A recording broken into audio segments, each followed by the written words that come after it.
बोल गुरुदेव महाराज की जय।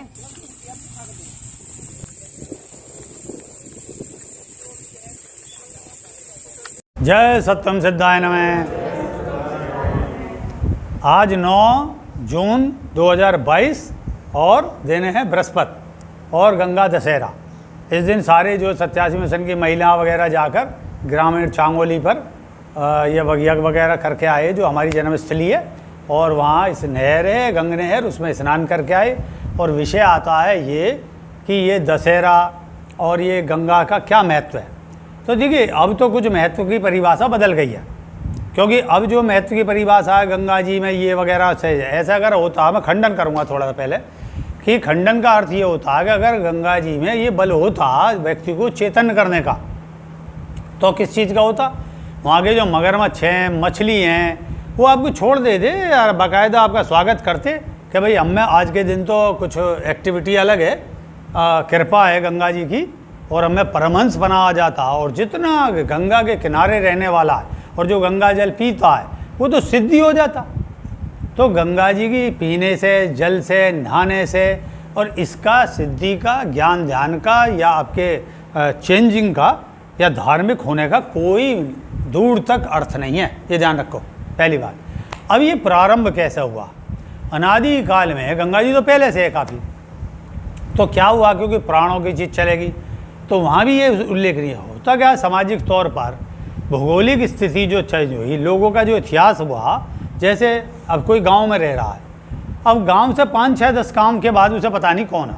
पहले लोगों को पता ही नहीं चलता राजा कौन बदल गया, कौन है राजा, क्योंकि ये तो केवल जो है उस विषय में जो लिखे गए शास्त्र, वहाँ तक उनकी कथाएँ, महाभारत हुआ, रामायण हुआ या वैदिक काल हुआ, उसमें थोड़ा थोड़ा उल्लेख है ऋषियों का, और इस तरीके से गंगा जी के महत्व का। बाद में गंगा जी का महत्व स्नान वगैरह के लिए बढ़ाया गया।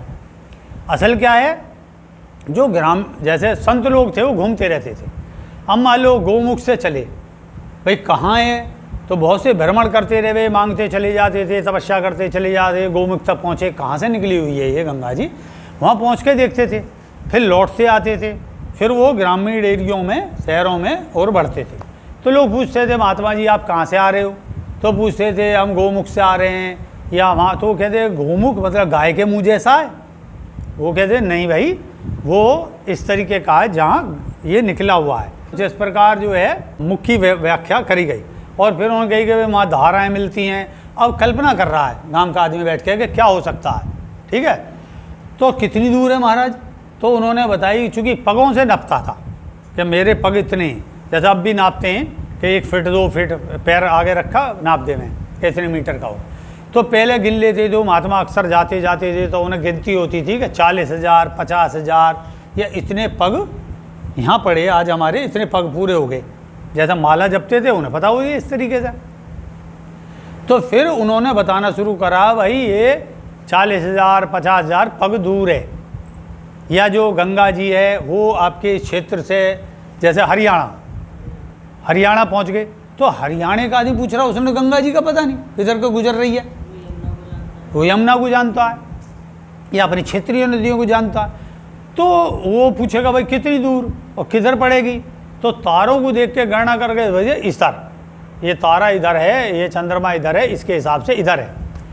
फिर जो उचंग लोग बाग होते थे, जो थोड़ा जिज्ञासु होते थे, वो लोग बोले कि महाराज हम भी चले तुम्हारी तरह।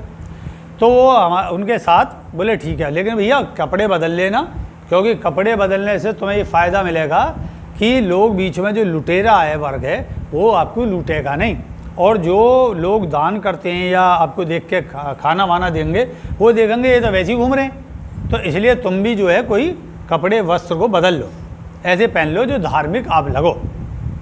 तो गुजरते जाए, भाषाएं चेंज हो जाती थी, हिंदी थी लेकिन बदलती चली जावे, जैसे तुम्हारा राजस्थान की अलग है लेकिन मिक्सअप है, और सब इस तरीके से मिक्सअप होती हुई।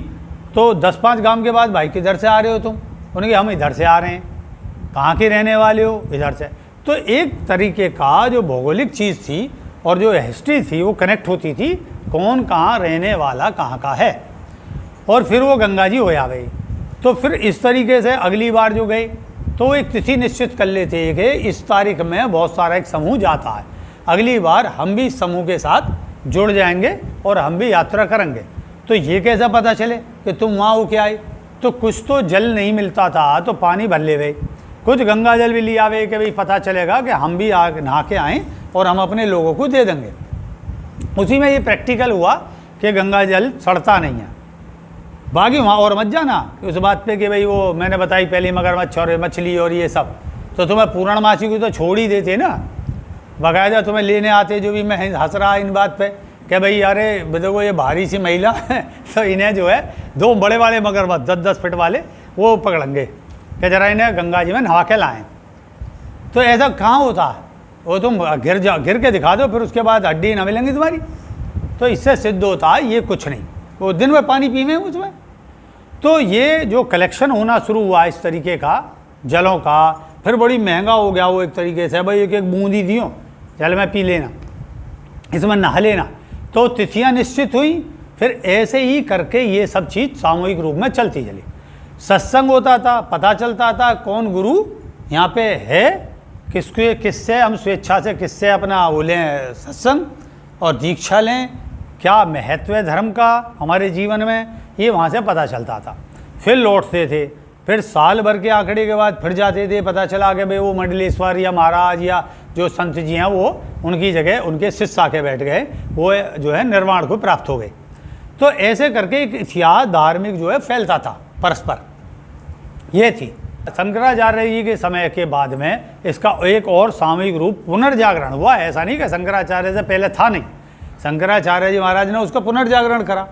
तो वहाँ से जो हमारा विषय चला 87 मिशन का, वो वहाँ से चला उसको लेकर कि चारों जो उनके शिष्य थे, जिसमें मंडन मिश्र का उल्लेख ज़्यादा है, उन मंडन मिश्र को जो शास्त्रार्थ में हराया, तो मंडन मिश्र की जो पत्नी थी भारती मिश्र, उन्होंने भी जो शास्त्रार्थ के बीच में जज का काम करा, निर्णायक का काम करा, और इतनी विदुषी महिला, लेकिन उन्होंने केवल 4 पुरुष ही बनाए अपने प्रमुख शिष्य।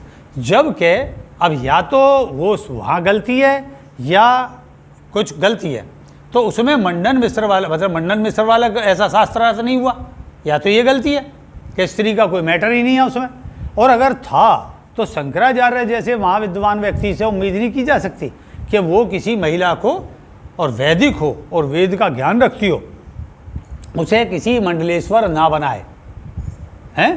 भाई उनका घरवाला तो चला गया, और वो ऐसी नहीं थी कि वो जो सामूहिक रूप से घर गृहस्थ चलाती, तो वो अवश्य बनानी चाहिए थी। अब क्या कारण रहा वो फिर कभी मैं थोड़ा सा बताऊंगा विस्तार के विषय। तो वो वहाँ से एक परंपरा चलती स्त्री की स्वतंत्र, कि भाई शंकराचार्य के काल में 4 तो ये पुरुष हो गए, 5वीं जैसे पंचमहादेव हैं, ऐसे ही एक चीज़ ये प्रथा चलती, और उन्हीं के अंतर्गत मंडलेश्वरी वगैरह ये चलती। तो जैसे मंडलेश्वर भी बनाई जाती हैं स्त्रियाँ, तो पुरुषों के माध्यम से बनाई जाती हैं, ना कि वो स्वतंत्र रूप से।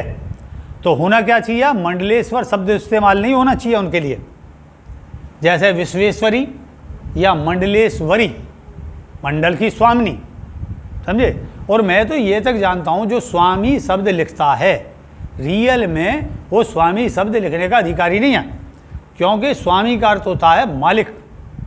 अब मालिक है कौन, ईश्वर, और आप अगर उसके प्रतिनिधि हो या उसका ये सोचते हो कि हम उसकी संतति हैं, राजकुमार हैं, राजकुमार राजा हो जाएगा, तब क्या होगा, तो वो किसी का फॉलोवर नहीं होगा।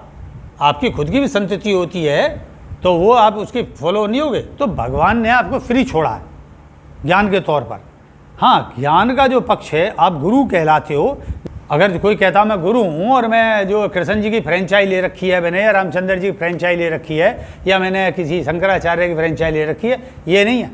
स्वामी होने का अर्थ ही है स्वयंभू गुरु, स्वयंभू मालिक, समझे। क्योंकि मुक्ति का अर्थ क्या है, मोक्ष का अर्थ क्या है, आत्म साक्षात का अर्थ क्या है, अपनी आत्मा का ज्ञान, स्वयं का ज्ञान होना, किसी दूसरे का नहीं। इसलिए महात्मा बुद्ध ये 4 भगवान हुए, चारों भगवान ने किसी पीछे की बात नहीं करी। तो यही विषय आता है कि स्त्री का। उसके बाद जब हमने ये कुंभ के मेले में 2019 में कोर्ट से लिया, तो वहाँ भी स्नान नहीं करने दिया महिलाओं को, कि भाई इस पर भी शंकराचार्यों का विवाद आया कि नहीं नहीं ऐसा नहीं हो सकता।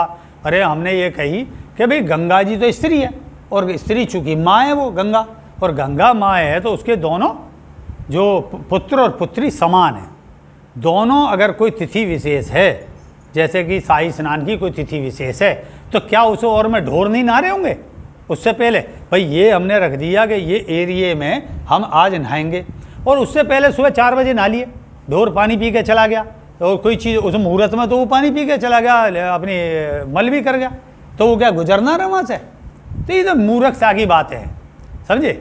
ये तिथि के हिसाब से ये रखा गया भाई अब स्नान करेंगे और सभी सामूहिक रूप से इकट्ठे हों, जैसे टाइम होता है कि हम सब एक कब मिलेंगे, इस समय, जैसे अब तुम जुड़े, तो उस समय का नाम शुभ मुहूर्त था, यानी शुभ 24 घंटे रहता, रात में भी रहता है। उसे संत समागम या लोक दर्शन भी कह सकते हैं। हाँ, संत समागम, लोक दर्शन। तो स्त्री भाषा, मेरा विषय यही आया स्त्री को लेके कि भाई जागृति करो, अपना स्थान लो, धर्म में समानता हो, असमांतर अधिकार हो। अगर वो नहीं देते तो मैं पूर्ववत भी कह चुका कि भाई अपना अलग खोलो, इसलिए नहर पे प्रोग्राम करा हमने। गंगा दशहरे को जो है हमने, ये जेठ का दशहरा आया, इसे बोले शक्ति स्नान, कि स्त्री का शक्ति स्नान। और दूसरा हुआ कार्तिक पूर्णिमा पे, कार्तिक दशहरा पे, ये हुआ मुक्ति स्नान, शक्ति और मुक्ति। शक्ति बगैर मुक्ति नहीं, और मुक्ति होती है शक्ति से, समझे? और इसलिए शंकराचार्य ने शक्ति की आराधना करी। तो जो शंकराचार्य खुद शक्ति की आराधना कर रहा, ललिता स्त्रोत वगैरह इन सब में उसका श्री सूक्त वगैरह जितनी चीज़ें उनकी देन है, तो उसका क्या है? इसलिए तुम यहाँ केवल इसलिए मत आओगे झाड़ू लगा लें, पोछा लगा लें, कूद के नहा ली और हर हर गलती कर ली, चल दी वहाँ से। मैं इसलिए नहीं जाता कहीं भी, क्योंकि मेरा विषय क्या है? पुरुष समांतर, मैं तुम्हें समान अधिकार देता हूँ, मैं इसलिए पीछे रहता हूँ। तुम्हें बस अपनी चीज़ खड़ी कर दी और फ्री हो, उसे मनाओ, अपने बारे में जानो, खड़ी हो खुद उस चीज़ को लेकर। नहीं तो और जगह क्या है, गुरु खड़े हो जाएंगे, गुरु ही मंच पे बैठे हैं, सारे पुरुष ही पुरुष भरमार है, स्त्री बगल में बैठा ली, और किसी शिष्या होने से मैं शिष्या नहीं बनाता। मैं जानता हूँ वो मैंने तुम्हें ज्ञान दे दिया, रही क्रिया योग, पफसी का, आत्मिक ध्यान, ये सब ध्यान दिया। इसमें क्या तुम्हें फ्री करा कि अपनी आत्मा को जानो, स्वयं में जानो, और स्वयंभू जो परमात्मा है, स्वयंभू जो गुरु तत्व है, वो तुम्हारे अंदर आना चाहिए। और उस उजागर पे कह सको अहम ब्रह्मास्मि नहीं, वही पुरुष है, क्योंकि ब्रह्म की देन है। अहम सत्यास्मि, सत्यास्मि का अर्थ है सच। सच न स्त्री है न पुरुष है, समझे? वो तुम अपने में स्वरूप में सत्य हो, और पुरुष अपने स्वरूप में सत्य है। तो अब समझ में आ गई होगी तुम्हारा सत्संग, और तुम ये सब स्नान वगैरह करके आई, और इस विषय में तुमने अपना कथन भी कहा। तो मैं आशीर्वाद करता हूँ कि आप भविष्य में अपनी आत्मा का जागरण करें, और जो है ये सब फंक्शन को सामूहिक रूप से मनाएं, और जो है प्रसन्न है। जय सत्यम सिद्धाय नमः।